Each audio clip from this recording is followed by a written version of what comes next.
welcome to another Thursday and another Ask Me a Question.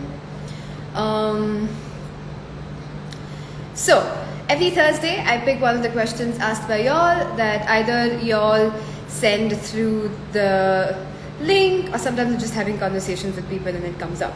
So, today's question is actually by Komal and she's actually going to join us. And it is what is going on in her world. So I'm just gonna invite her in, let her ask the question, and then I'll do my best. And she also has her own awareness, but I'll do my best behind the sheet of Hi Mashima. Hello. Hi Dr. Vijata. I know. I'm glad you're here, Saidi. Yes, I'm good. Thank you, Jay Shah. My brother's name is Jay Shah. So I'm like, my brother is live and asking me questions. It's very weird, but it's not. Hi, doctor. Hi. Hey, Kanika. Yes, so come on, let's begin. Yes. What's your question? Basically, what I realized is because this class was coming up on the book club on Living Beyond this. Can you hear me? Yes, I can. Yeah, so because we were promoting for this class called Living Beyond Distractions, what came up for me is that how much fear and doubt sort of rules in my life. Like there are these places I don't even sort of try to go beyond it. It's because it's just like this thing. Yeah. So fear and doubt are one of the many distracted implants that affect our life and affect our choices. Okay? But one of the things you need to know about distracted implants is that they're not real. They're implanted things. So all the distracted implants, which is a big list, all right, if when they come up, you have to first realize it's not real. Something else is going on underneath it, all right? So now let me talk about fear and doubt, okay? Now when fear and doubt happens, what happens? Do you keep moving and creating or do you stop? You stop, right? I know you said stop, but I didn't hear you saying stop. So Yeah, I said good. Yeah. So that is the function of fear and doubt. Okay, it is to get you out of the movement of creation, and it is to get you out of it so that you stop dead in your tracks and you're just there. So what happens when fear and doubt as implants come up is it stops you. It doesn't allow you to move beyond, which is what you're saying. It's like, how do I move beyond? Okay. So when fear and doubt come up, first of all, realize that it's not real. Okay? And then pretty much just uncreate and destroy everything that's creating it. Okay? So let me take fear first, and then we'll talk about doubt. Now, fear can be multiple things, but it's not real. It can be excitement. Okay? Like, because fear and excitement feel the same in your body, in your physical body, like they have the same physiological signs, like you start sweating, you get excited, like your heart is palpitating, like we all have had those instances when we've gone on stage in front of a lot of people and we had to perform or we had to give a speech or something, and it didn't work and then we got scared, right? So that is actually not fear, that is excitement. So a lot of times when you have a creation, in this case a class, in your cases it could be another business, it could be something else, when fear comes up, it'll actually you really just have to ask, is this really fear or am I excited by what I'm creating? And are other people you're offering this to also excited that somebody's, and you really have to ask it. And when you ask, is this fear or excitement, one of them will be light. Okay? And that which is light is true for you. Okay? So look at that. Was it really fear because it really isn't real? Or was it excitement? And how much were you aware that you're excited? You're just like, yay, I get to do this, I get to blah, blah, blah. And then people who are looking for these classes are also like, yeah, finally someone's talking about these things that we want to hear and we would like some clarity on. So it's just general excitement. Okay, but it feels the same, and we've misidentified and misapplied it as fear. So fear can be just excitement. Second, fear actually masks your potency. Okay, like underneath. So distractor implants are designed to distract you from what's actually going on, right? So there are these implants under which something else is going on, all right? And so fear and doubt are one of them. So you have to ask, really, what is underneath it? And 99.99% of the times when you do fear, there's actually a potency underneath it. You don't know how many times I've heard people say things, I'm scared of this, I'm scared of this, I'm scared of this, I'm scared of like riding horses, and they turn out to be the great, like they turn out to have natural gifts in this. And I'm not just kidding. I'm really not. Like I've seen that happen so many times where people who say they're scared of something, they actually have some sort of a potency, like a capacity that. So fear isn't real. Fear, if you make it real, stops you dead in your track. It stops you. But if you don't make it real, and then you really ask what it is, so is this excitement or what is underneath it, then you can start changing it. And most of the times it's just excitement, right? So I hope that helps.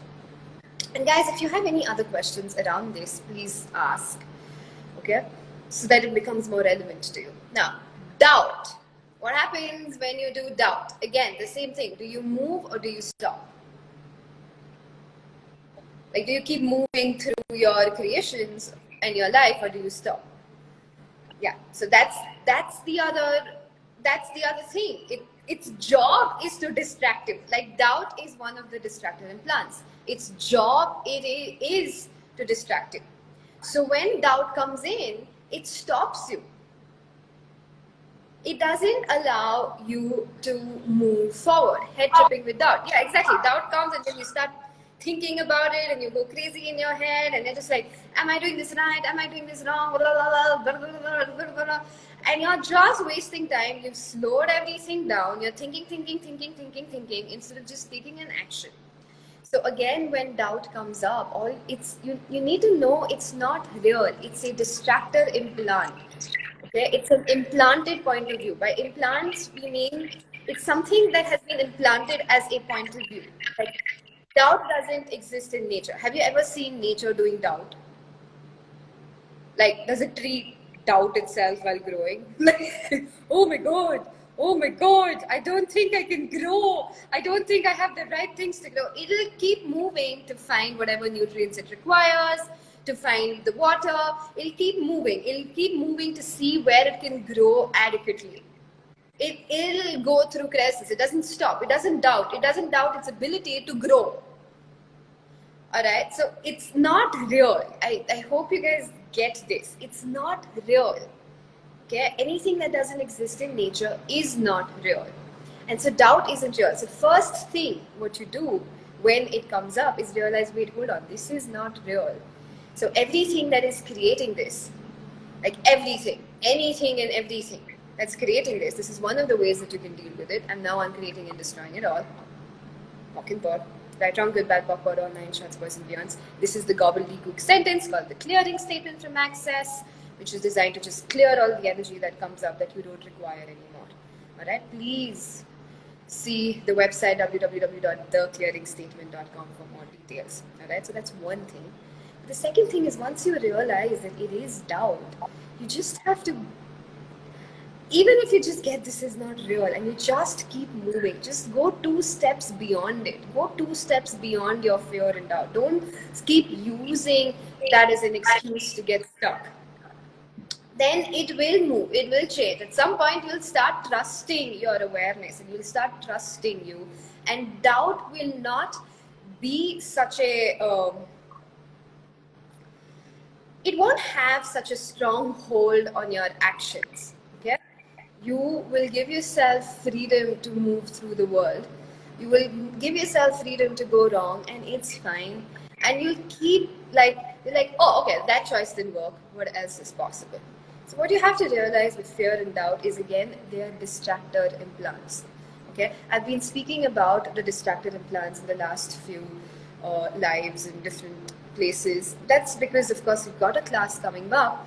But the class is coming up not because I want to do it. it's because it's there, it's available so that we can change it. All right. So anger, rage, fury, hate, blame, shame, regret, guilt, fear, doubt, relationships, business, life, living, death, sex, relation, everything. All of these things are what are there all distracted plants. Okay? And this is running our life, and it's slowing us down. Okay. So if you don't want to, if you're bored, and if you somehow just like slow wherever you're going, you may want to look at whether distracted implants is what's going on. Okay, I hope I'm making sense to people who've not attended any access classes before. So if you have more questions, please feel free to ask. What can we do then? Because sometimes when you're in that space, you feel stuck. Yeah. So I hope I answered that, Washima, for you. So you basically do that. And the other thing is, there's a brilliant book called Living Beyond Distractions, okay, where it gives you step-by-step clearings, information, tools to get over all these things, okay? And the first thing that you have to learn to do is to identify that, oh, I'm in a distracted implant. It's just to identify. So have the list, at least have the list of the distracted implants on your phone or on your thing, and whenever you feel stuck, whenever you're head tripping, whenever you're going a little crazy, whenever you feel bored, whenever you feel slow, look at that list and just ask what distracted implant I am in. I can bet you 99.9% you know which it is, and then you can move on. You know that it's a distractor. It has nothing to do with anything. It's not real. Okay? So I hope these things help. Okay? Also, I'm doing a book club with deep facilitation, which starts tonight at 9 p.m. on this book, which is Living Beyond Distractions, which is going to be beautiful because my ask is no more distracted implants. And we're going to go through each set. There are 6 calls. Each topic we'll be going through deeply. There's clearings in the book. There's clearings that we will do. There's tools. What would your life be like if you were never governed by fear, doubt, and any of the other distracted implants? Okay? So, fear and doubt are not real. Okay? You have to ask what's actually going on. What have you misidentified and misapplied fear as, first of all? And doubt is just not real. Okay? Nature doesn't do doubt. Why do we? We've been taught to do doubt. It's a learned behavior. It's like instead of following your awareness, you've been taught to doubt. And for whatever reason, it's a learned behavior. So it's not real. Okay? So what else is possible? How does it get better than this? And what would your life be like beyond fear and doubt? Do you have any other questions, Komal? Or anything that you've noticed? I can't hear you properly. Can you repeat again? Yeah. It's very interesting. I can't hear you. So, I don't know if people can hear you, but I really can't anymore. Like you start saying yeah, and then your voice suddenly goes away. So, cool. So if you have no more questions, I hope this helped. Fear and doubt is not real. Fear keeps you stuck. Doubt keeps you stuck. Its job is so that you don't move. If you learn to identify and realize it's not real, just take 2 steps beyond it. Ask to out-create it. Just keep going. At some point, as you keep going and don't make fear and doubt real, it will not have such a grasp on your choices. Alright? So I hope this helps. Thank you guys for being here. What else is possible? And if you'd like to join our book club tonight, it's going to be awesome. The link is in my bio. And what else is possible? Bye, Kumar. Thank you for being here. Bye, everybody else. Bye-bye.